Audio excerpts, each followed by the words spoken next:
በሐዋርያት ሥራ ምዕራፍ 28 ቁጥር 5 ላይ እርሱ ግን እባብቱን ወደ እሳት አራገፋት አንዳችም አልጎዳችሁም ይላል። እጅግ በጣም ቆንጆ የሆነ ታሪካዊ ቦታ ላሳያችሁ ነው።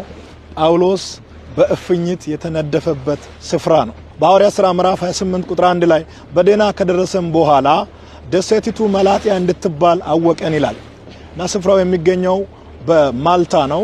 በዛን ዘመን ከመርከብ አደጋ ጳውሎስ አምልጠው ከወጡ በኋላ አረማውያን ነበሩ የተቀበሉት።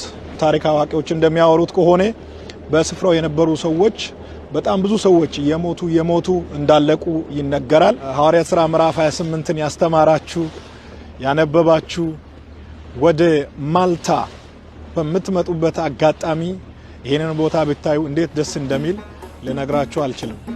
ካሜራውን ወደ ውሃ ላዞርና ላሳያችሁ እስከዛ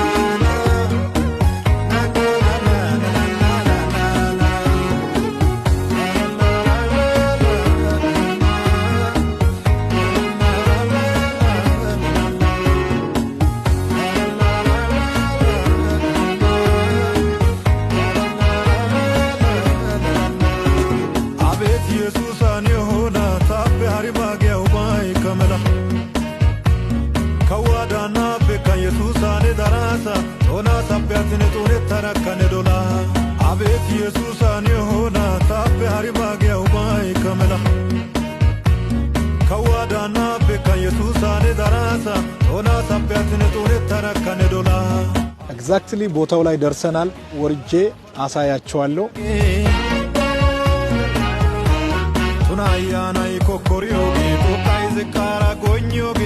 ዋው ቦታው በጣም ይሞቃል። በጣም ወደ ላይ ማውጫ አንድ ቀጭንዬ መንገድ አለች። እዛ ከማዶ ሐውልቱ የሚታያችሁ ከሆነ የፖል ያው በሱ ስም የሰሩት ሐውልት ነው። ወደዛ ለመሄድ ትንሽ የቀጭን መንገድ አለች። አካባቢው ያው ሰው የለም እንደምታዩት ነው።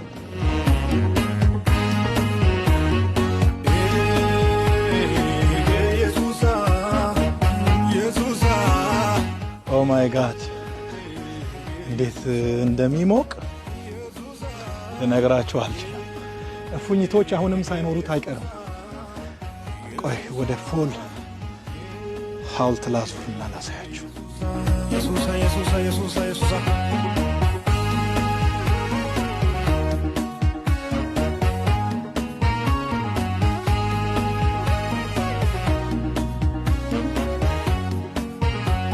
መርከቡ የተሰባበረው በዚህ በኩል ነው ይሉታል። ያው መላጥያ ማለት እቺ ናት። ለጳውሎስ ብሎ የሰሩት ምስል ነው ይሄ። ቅድም ለመናገር እንደሞከርኩት ከ15 ዓመት በፊት ወደ 5 የሚሆኑ ቤተሰቦች ነበሩ። እነሱም ሞቶ እንዳለቁ ይነገራል። ምንም አይነት ሰው እዚህ አካባቢ አይኖርም። ደሴት ነው፣ ባዶ ነው። አለትና ድንጋይ ብቻ ነው ያለው። ሰዎች እሳት እያነደዱ ይቀበሉ የነበሩት ስፍራ እቺ እንደሆነች ይነገራል። ይታያቸዋል ብዬ አስባለሁኝ። ይሄ ስፍራ ነው። እዩት፣ ምንም አይነት የሰው ዘር የሌለበት በባህር የተከበበች። ዋው ግን እንዴት ያምራል! ማይ ጋድ በጣም ብሉ ነው።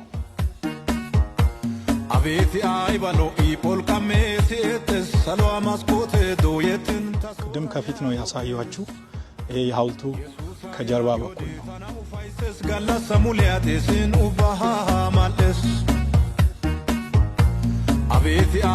አሁን እፉኝቷ እየታየችኝ አይደለም። በእሳት ላይ ስለወደቀች ያኔ ከዛሬ 2000 ዓመት በፊት ከኛ ቀድማችሁ ብዙ እፉኝቶችን ያራገፋችሁ ታላላቅ ወንድሞቻችን እንደነ ፖል እንደነ ፒተር ያሉ ኃያላን እግዚአብሔር ይባርካችሁ።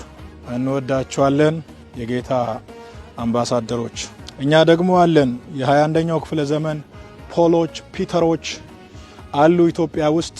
ነዳፊዎች፣ ምቀኞች፣ መተተኞች እናራግፋችኋለን። እንቀጥላለን። በክብር ነው የምንቀጥለው። ይህንን መልእክት አራግፈህ እቀጥላለሁ እያልክ ዝም ብለህ ሼር አድርግ። እግዚአብሔር ባርካችሁ።